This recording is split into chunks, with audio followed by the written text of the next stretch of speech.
If you're older than 20 years old, you might remember a time when people told the lie by comparing the Chrysler 300C to Bentleys and Rolls Royces.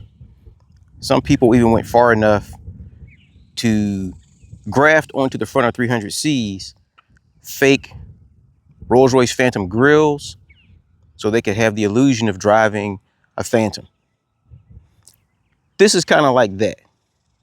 This is the 2026 Genesis GV70, which some people have said resembles a Bentley. I disagree. I believe the 2026 Genesis GV70 is beautiful in its own right, does not resemble a Bentley.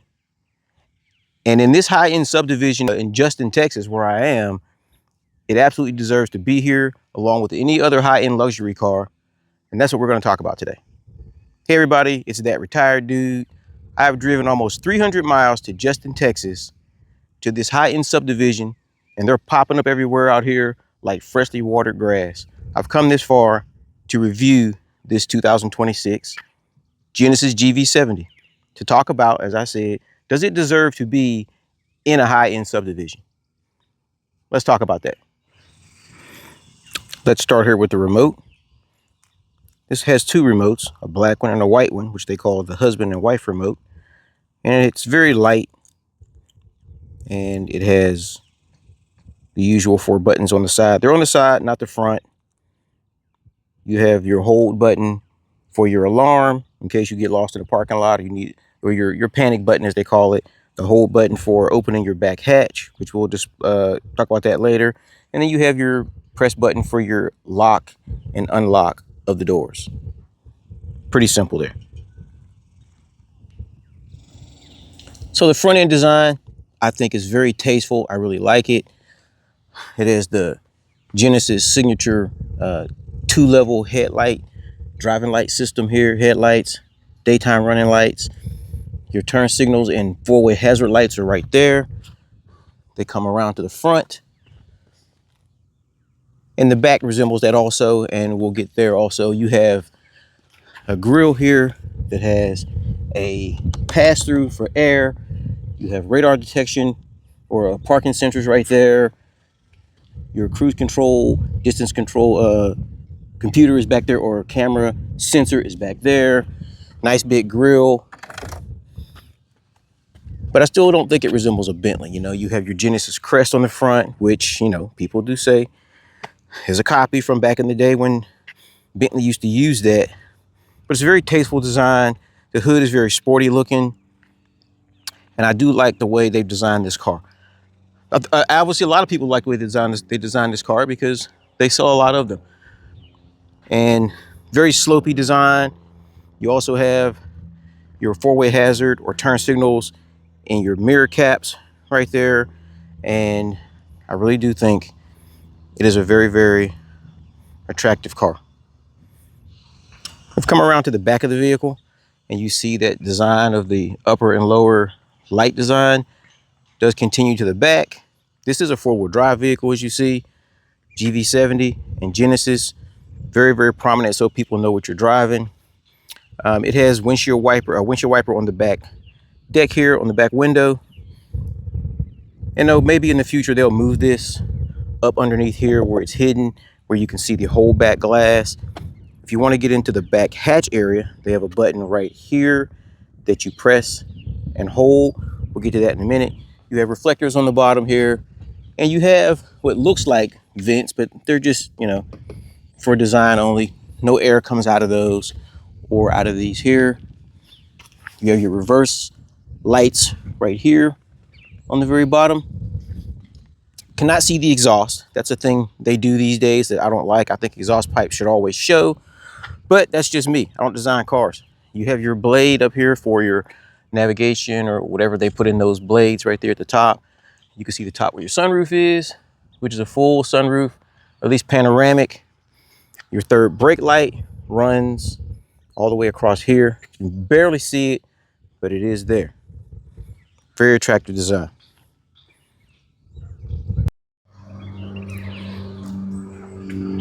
Under the hood, you have hood struts.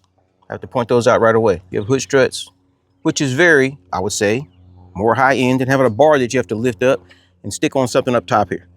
The engine is a 2.5 liter 4-cylinder, making 300 horsepower, 311 pound-feet of torque, and it's running through an 8-speed automatic transmission. You have your usual things down here. But one thing I want to point out with this car, which was very impressive to me, is this is the absolute easiest air filter in the world to change. Watch me, and if you blink, you're gonna miss it. You lift this, you flip this down, and there's your air filter. I mean, I never have I changed an air filter that easy before. Replace it, flip those up, flip this down, and you're done. I'm gonna say to Hyundai, that's impressive. Tell me what you think about that air filter situation. Anyway, you have your fluid levels right here. This is where you check your oil, and this is where there's just nothing really difficult about this car. Everything you need is right here where you can see it, where you can get to it, or where the mechanics can get to it. But I do believe that this particular vehicle probably wouldn't be too difficult for you to work on yourself. Now, one area where they did cheap out on that I'm not impressed with. The color of this paint, I don't know what the actual red color of this paint is, but it's very glossy and it's very shiny. It's on the hood right here. I'm going to come around here and show you that it's on the hood also. It's very glossy, it's very shiny. You probably can't tell from the camera. But when they come around to the bottom right here, they did not continue that up here. This underneath the hood actually feels like primer, and it is not painted at all. So there's a clear line. There's one here, and there's a line in the back hatch area where they did not paint any of that under the hood, and it literally feels like primered paint. It's very rough, and it's not painted at all. Other than that, I think they've done a good job here under the hood of the car. The wheels are of a Hyundai 5-spoke design. It kind of looks like a moving propeller a little bit, some people might call that. The tire size is 235/55 R19 on Michelin Primacy Tour tires. You have steel brakes front, and you have steel brakes in the back on the same size tire and the same style of wheel. The spare in the back is a full-size spare, but it's on a different type of wheel. And you have a good design here on the side of the car. The lines on the car just follow they flow very well from back to front, from front to back, making for a very it just breaks up the side of the car, so it's not too flat and not boring at all. It kind of keeps your eyes looking at it, which makes it very attractive. It has that trim line on the bottom, that silver trim line there. It follows the bottom of the door on the car. They also have some trim on top of the door handles here and along the window outline, and some more of that trim right here across the roof. Very tastefully done, which is probably why they're selling so many of them. So let's go into the back and check out what's going on back there. But first, let's start out here where we have the reverse camera, which is very bright and clear. In order to get into the back hatch area, like I said, you have to either use the remote and use the feature right here to hold it to unlock the back or to open the back, or you just press this button right here, which I would prefer to do. Step back, let the back go up. Here we have the back cargo area. So what we have here is a 12-volt connection. If you want to use that, you have LED lighting back here on both sides. You have hooks for things, more hooks up here. This doesn't have the privacy slide, but we'll go in here on both sides. You have underneath this back cover some storage area. Underneath that you have a tow kit, jack, and all those things there, tow bar. Underneath here you have a full-size spare. which is on a different type of wheel, but it is a full-size spare tire. There is no third row seating in this one. I think you have to go up to the GV80 for that, I believe. Your seats here do go down. You have to pull on this latch here for this seat, and you got to really give it a tug. And for these two seats, or this one seat that has two headrests, you have to pull the other one here. And that's how you get all of your storage space. I don't know what the square footage is actually. I'll look it up and I'll put it in the video. But there you have it for your seating. Your roof is right there. It's not open right now, but I'll open it later, where you can see how bright and shiny it can get in there. And that's really all there is going on back here. So now that these seats are locked down, in order to get them back in place, you simply lift up on this and pick it up and push it back. And if you pull that lever up some more, you can push back on this seat and get some recline out of it. That's pretty much straight up and down, but it's kind of hard for me to do with just one hand right now. Then just repeat the process, repeat it on the other side to lift up the other seat. So let's start the interior cabin tour on this passenger side back door. You have your door release handle here. You have your window control, which is automatic up and down, and your door lock. You have your storage here. It's not very deep. You can put a bottle in there, maybe a cell phone. That's about it. And you have a speaker here. I step inside. It's not, S-class roomy, but it's not unroomy either. They actually have a cutout here, like for knees. Look at this here. I've got room here. But one thing I really like about this interior is, depending upon how big the passenger is in the front seat up here, they have a control right here on the side of the seat, where if I need more room, I can simply push this button and that seat just moves forward. I can move the seat forward, or the other button here, I can move the backrest forward, which is pretty cool. The back of this seat has a map pocket. You have air conditioning vents right here, left and right, a little storage pocket right here. You have USB for 2 cords. But one thing you don't have back here is individual control or independent controls for the temperature or the fan speeds. So it runs off whatever the driver decides to send back here. You have back here grab handles, and you have map lights and hanger hooks right here. It has one sunroof, so it only has one visor. It doesn't have a dual back here, but it does cover the most of the back of the roof. You have 2 cup holders. You also have in the center console, which you can lift up to make room for a third passenger. And it does have seat belts back here for 3 people. You don't have any window shades back here in this particular model. The color back here, this black and white contrast color, wow, it is amazing. I would be afraid to own this color because it would be maybe difficult to keep clean. I don't know. I mean, the seats are leather or whatever this is. It feels like leather or something. But this white here is cloth. This is some kind of a cloth up here, and so is this here. Probably a bit much to keep clean, but very, very attractive, which lends to the high-end look and feel of the vehicle. The front passenger side door. Here's your door handle release. I think that's a speaker. I'm not sure. Yep, that is a speaker right there. You have a speaker here. Here's your little storage area. Twice as spacious as the one in the back. Little grab handle area here. A little bit of storage can go in there. You have your door lock and unlock, and you have your mirror control. Your window control right there, which is automatic up and down.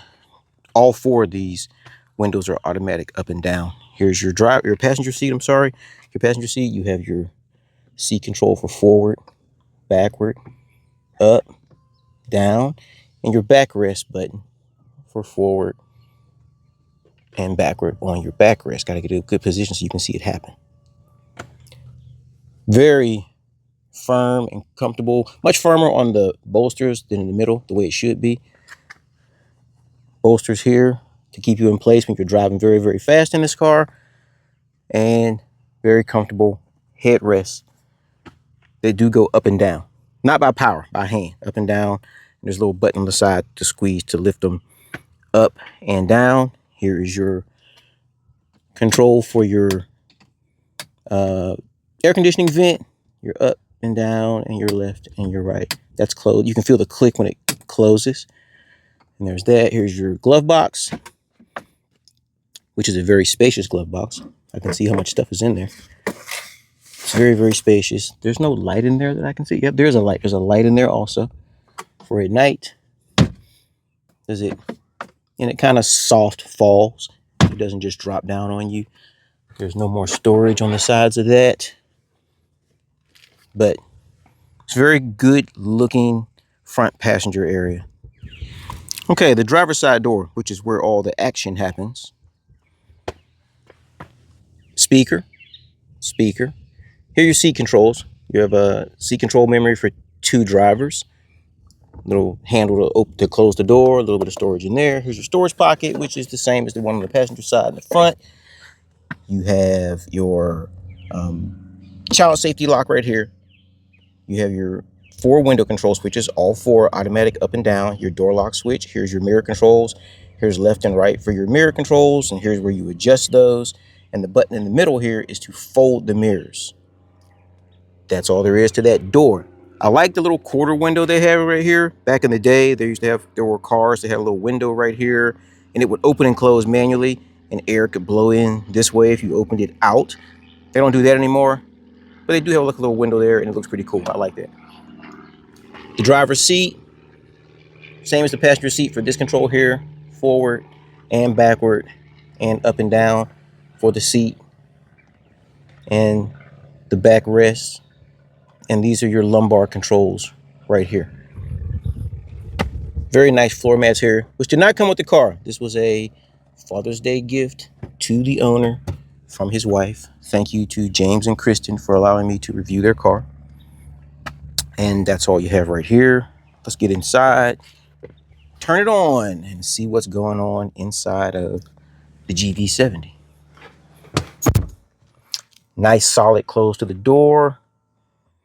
The steering wheel comes right down to where I need it to be. Step on the brake. It is a push button starter.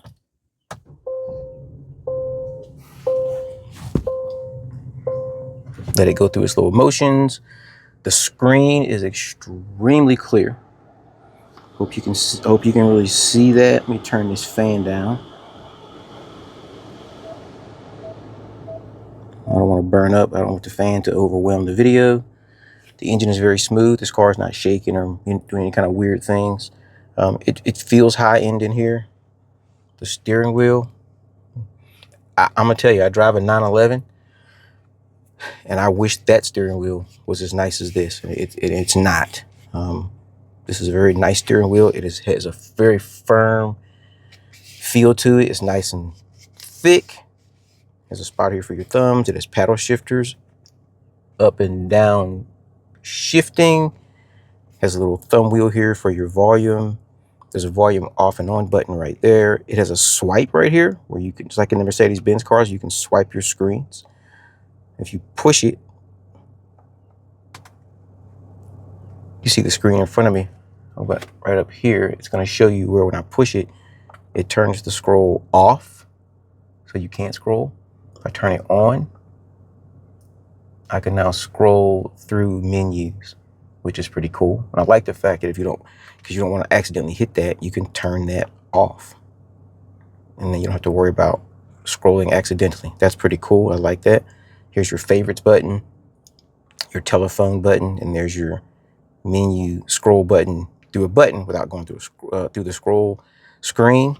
On this side, you have your lane keep assist, your distance cruise control. There's your volume button.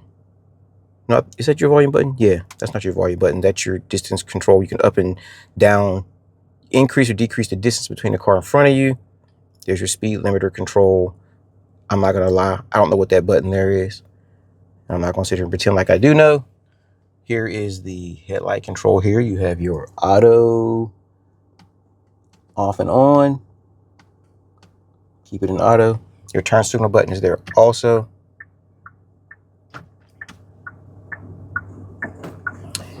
And along with that goes your four-way blinkers or your hazards right there.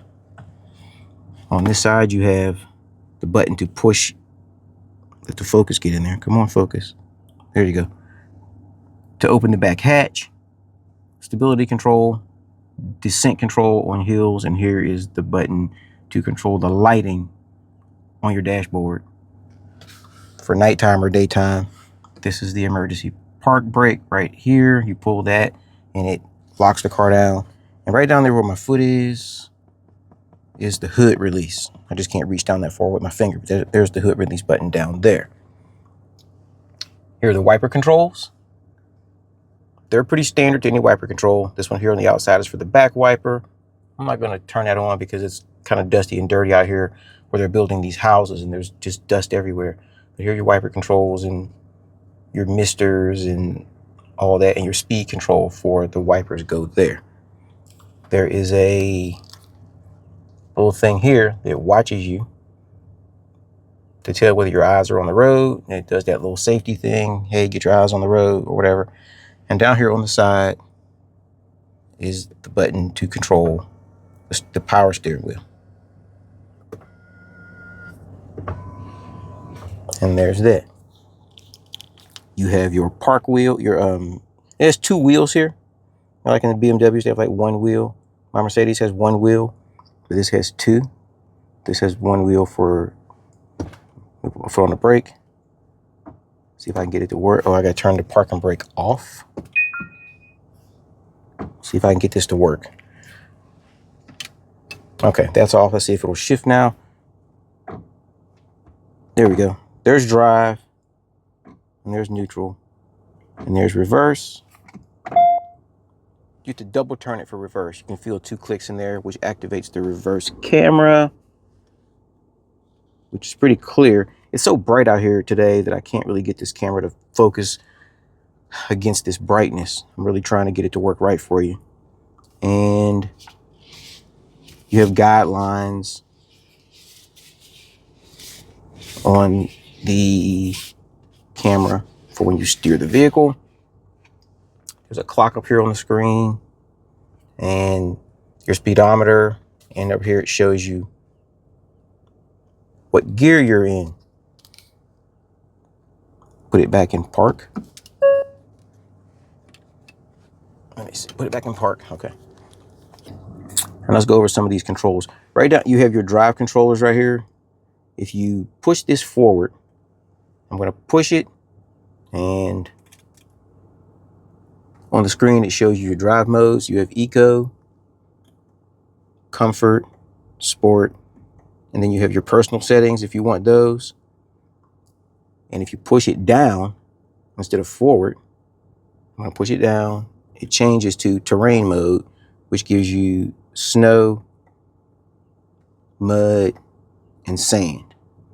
And when you put it in some of those like mud, it turns on that downhill consent controller on its own. And it also shows up over here on the screen for sand and mud and whatever you're in. It shows up over here also. I guess that's for your passenger. I don't know, because the driver can see it over here. You have your automatic start stop right here. You have your camera activation independently right there. If I push that, the cameras come on and off. And this is for your park assist if you want to use it or not use it. You have cup holders right here. You have a wireless charger right there. You have a whole lot of storage in here. There's another 12-volt right there, and you have 2 USBs right there, and just a whole lot of space down there, and a little tray to put coins or whatever in. This is very, very soft right here. Very, very soft right there. And that's really about all there is. You have map. You can touch that. Let me see what happens if I touch that. Oh, there, I'm already in map. That's pretty dumb of me, isn't it? You have radio. Turn that off. Your media selector right there, where you can select. Let me turn that volume off. I don't want anybody bothering me at YouTube. Your seeker, your tracker, your setup, and your tuner. And I don't know what that wheel there does. So let me not mess with it. Rear view mirror with your garage door controls right here. Here's your controls for your roof, for your shade to go back, and for your roof to open.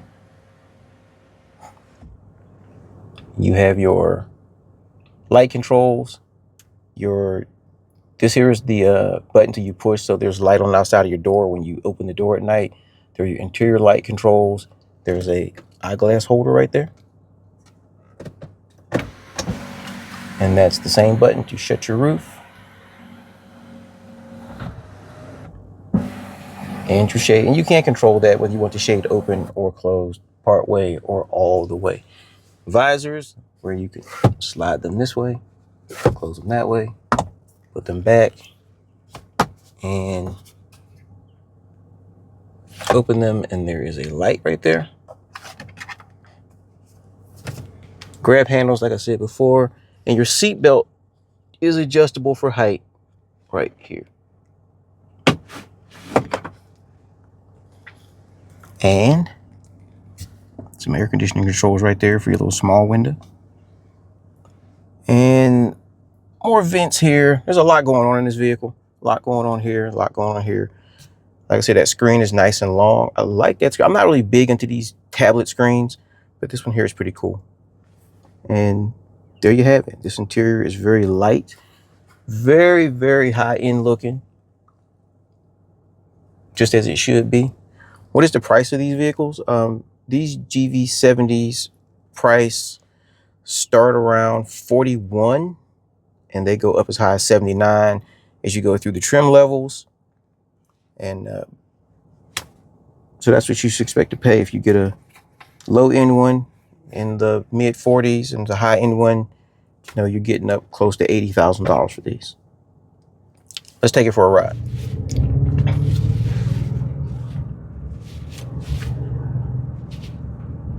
So here we go in the 2026 GV70. I'm in sport mode right now. I can kind of hear some sportiness going on. Let me push it up to Eco. And the sport exhaust instantly goes away. Very, very smooth. It really is very smooth in this car. I'm not gonna sit here and pretend like it's like Mercedes-Benz S-Class smooth, but for what it is very, very smooth.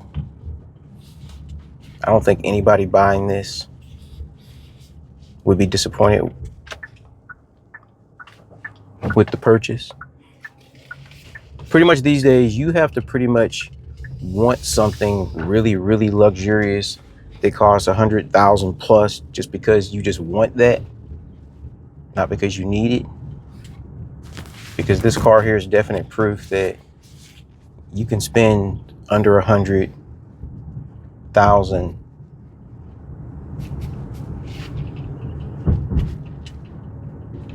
put this in comfort mode,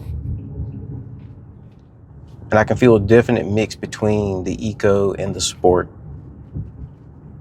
It still feels kind of Eco-ish, but it sounds kind of sporty.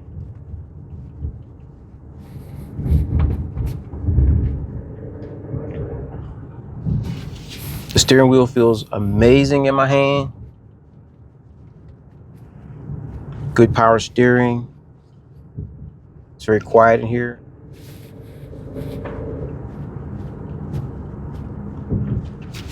I think just through my little short time here with the car, I prefer the comfort mode.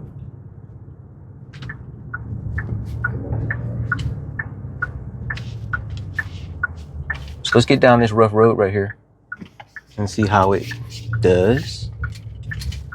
I probably don't want to go down this rough road because the camera's probably going to shake too much.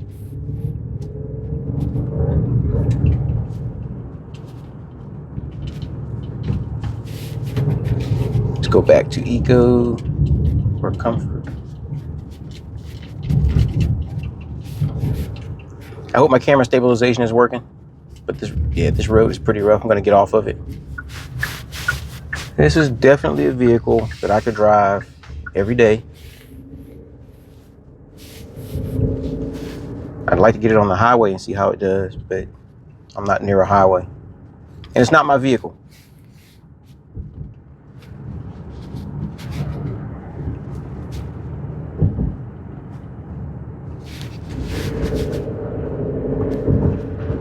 Yeah, this is very, very smooth. Oh, that window was open a little bit.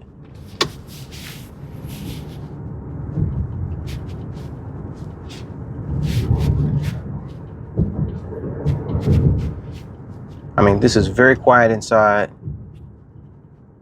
very smooth, very comfortable. The seats are very comfortable. And I think anybody buying this would definitely be happy with their purchase. So, is the 2026 GV70 a worthy competitor to higher end luxury cars, luxury SUVs? I don't know. I can't answer that question for you. You answer it for yourself. It depends upon what your definition of high end is based on features and price. Does it deserve to be in high end subdivisions? To that, I say yes. The interior is beautiful. The design is beautiful, and it's very attractive. It has all the features, most of the features that higher end luxury vehicles bring you for probably almost 50% or 75% of the price. And if you don't have all that money, but you want those features, you deserve to have them. This vehicle gives them to you. This vehicle belongs everywhere except Section 8 housing. If you're on Section 8, you don't want to show up at the EBT office looking to get your new card with this. That's going to make you look a little bit suspect. That retired dude, everybody, like, share, subscribe, do all the other good YouTube stuff, and I will see you in the next video, whatever that is. Go start your own YouTube channel so we can see what you do all day long, so we can give you some likes and shares and subscribes.